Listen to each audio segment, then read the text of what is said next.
let's talk about this. Let's talk about the difference between conservatism and libertarianism. Let's talk about the difference between social conservatives and libertarians. I am a small L libertarian. I'm not registered with the party, but I'm a libertarian-leaning Republican. And there's this growing schism, or there's always been a schism, and the conservative movement. But I get a sense that the libertarian movement is starting to catch hold, not outside of the movement, but inside of the movement. That on 98% of the stuff that social conservatives and I talk about, we agree on, and that's a good stuff. And I've always joked that I love social conservatives, particularly when they get into office, because when they're in office, they don't listen to their constituents. They listen to God, and God hates taxes, and God loves guns, and we're okay. But occasionally, once George Bush got into office, I found out that God apparently likes debt a whole lot, and apparently likes faith-based initiatives and government spending. Certainly his economic policies were faith-based so God and I need to figure that one out. But talk to me a little bit about the difference between a conservative and a libertarian. And first of all, wouldn't you agree that 99% of the stuff, we're okay? I think there's a lot of overlap, I don't know if it's 99%. And also I think the overlay between conservatives and libertarians was really a function of the Cold War, where there was a strong sense of camaraderie that, communism was something that needed to be defeated. It was an existential threat. I think with the end of the Cold War, you started to see the pulling away of libertarians and conservatives, and they realized it was a marriage of convenience. Libertarians, unfortunately, I mean, in a lot of ways, we don't have anywhere to go, because it used to be you could count on liberals for being in favor of free speech or in favor of smoking or vices. I mean, they're not in favor of any of that.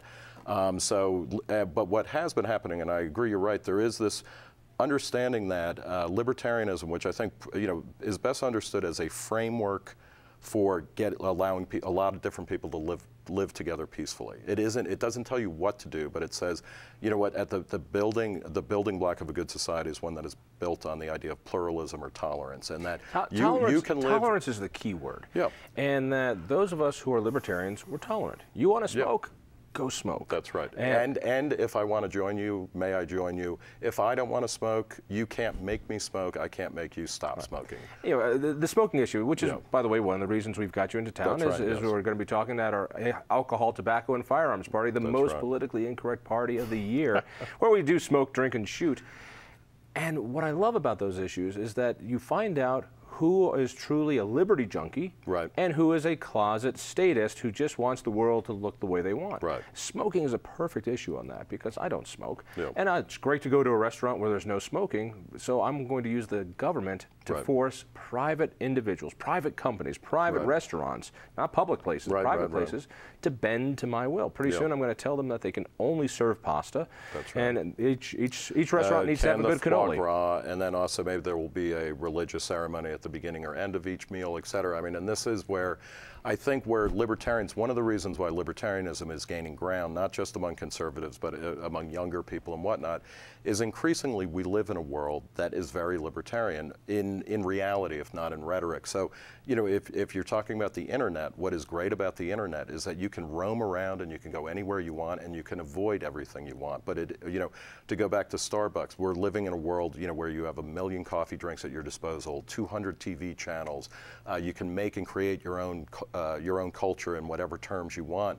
All of that means we need a system a kind of operating system, like a computer operating system that allows people to run an infinite number of programs without crashing the system. And I think that that's what libertarianism, where it's limited government. There are a few things that we all have to agree on. What are those few things? Oh, I think it's things like, rule of law. I think it is, national defense. And after that, I'm not sure. But I'm saying that we add a couple more of those. Rule of law is crucial. Secondly, property rights is crucial. Well, that's implicit in it. That government has some very basic roles, that including running those rules, the courts to make sure that when we have conflicts over rule of law, we have an equal system to do that. That we have a national defense, that we have certain protections, fire and police and all that other good stuff. I would even go so far away from some pure libertarians that there's certain environmental laws that are there, clean water laws, that we need to have even building codes to know that if you're buying a house, you've just gone over to the left. I mean, I feel like I'm talking to Al Gore here. No, I agree with that. And these are all, you know, another way of thinking about libertarianism, I think, is, and this might be useful. I actually think of it as it's an adjective rather than a noun. A libertarian isn't a person who believes X, Y, and Z. You know, I'm always happy to see them out there, and when they have interesting candidates who throw bombs or make people think, or throw elections. I mean, over the past decade, there have been at least a half dozen elections, including a couple of Senate elections that were screwed up by the Libertarian gaining, 1 or 2%. But what I was going to say about it is that think of Libertarian as an adjective, and a Libertarian is a person who, in any given situation, generally wants to give people more choice or more freedom or more power to make a decision. Right. And that's a pre-political idea, which actually can inform what party you might affiliate with, but it doesn't necessarily mean you're going to be a Republican, a Democrat, or even a Libertarian. When people hear libertarian, a lot of conservatives get scared. Sure. Because when you hear libertarian... Well, they are fearful people, though. I mean, that's You think conservatives are fearful? I don't. Yeah, I do. I think that they are fearful of their place in the world, and they want to conserve how the world was or how they think it was 25 years ago, generally. And I think that that's out of Give me an example, because I might disagree with you. With something like gay marriage. Or conservatives are constantly talking about, in the 80s they started talking about the 1950s as like, that was the best time. Bill Bennett loves the 1950s. If you go back and actually read the books that were coming out in the 1950s or you watch the movies, they are all about how society has completely broken down and it's filled with juvenile delinquents who are having hot rod races and girls getting pregnant and stuff like that.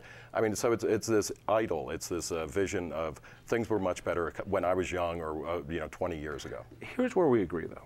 Conservatives and libertarians want free enterprise. Yes. They want limited, controlled government. Yes. Where I get into problems with social conservatives is when they want to use government the exact same way that liberals use government. And give an example of that. Oh, let's. There was an example here. They wanted to stop a Marilyn Manson concert. Right. Yeah. Give me a break. Don't go to the Marilyn Manson concert. They don't want certain things on television. The Parents Television Council, what a perfect example of an organization, of a nanny state saying that the FCC needs to stop this from happening. And the FCC has to move from cable, from TV to cable. And satellite and things like that, and the internet as well. And really all that those do is disempower us. And that after a while, we get used to a world where we're told what not to do. One of the reasons we at the Independence Institute do our alcohol, tobacco, and firearms party is that I've seen it. The more we take these things and put them on a higher and higher shelf, let's say drinking. We used to have an 18 drinking age here. Now it's 21, and now you've got a fascist state out there that's there to make sure there's no drinking on college campuses. And what a surprise, deaths from alcohol poisoning go up on college campuses because they want it more. I believe that the more government treats people like children, the more we act like children. And so that small part of it is where we disagree. But here, there's also with social conservatives, oftentimes they're skeptical of free enterprise because they know that the market, suddenly that explains porn. The market will fill any niche, and they are worried about the market. And I think there may be a more fundamental dispute between conservatives and libertarians than was immediately apparent over the past 50 years. All right, let's take porn for a second. Yeah, there are a whole bunch of... Or tobacco, or something like that. But these, to me, seem to be fringe issues when it comes to the larger issues of